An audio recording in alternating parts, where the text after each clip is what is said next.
So a good practice dekat Google Sheets ni adalah sampai N. Untuk Excel saya pasti kalau versi baru boleh sampai unlimited atau tidak.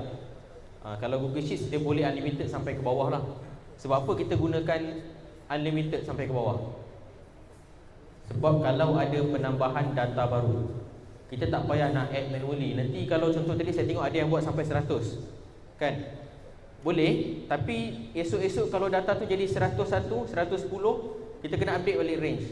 So baik copy paste kan, contoh. So kita buang je perkataan nombor kat belakang 100 tu. Okay. So nak tak perempuan punya Looker Studio nampak cantik macam ni? Nampak ada dashboard yang interaktif. Okay, so boleh buat presentation report dengan sangat baik, macam Microsoft Power BI tapi dia panggil Looker Studio. So jom try tengok macam mana nak guna. Okay, so dekat sini ada kita punya file system kita. So kita boleh buat carian. Katakan saya nak buat carian untuk bulan Februari. Okay. So data kita tadi bulan Januari. Nak tengok tapisan data. Okay. So ni adalah hasil maklumat lepas kita buat carian lah, maksudnya report kita. Boleh juga kalau graf kita interaktif. So kalau kata-kata saya klik satu kategori dekat sini, okay.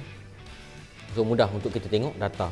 So kalau nak buat file Looker Studio yang cantik macam ni, file dashboard yang cantik macam ni, boleh join training dengan kami. Kami ada buat training in-house untuk government, untuk syarikat.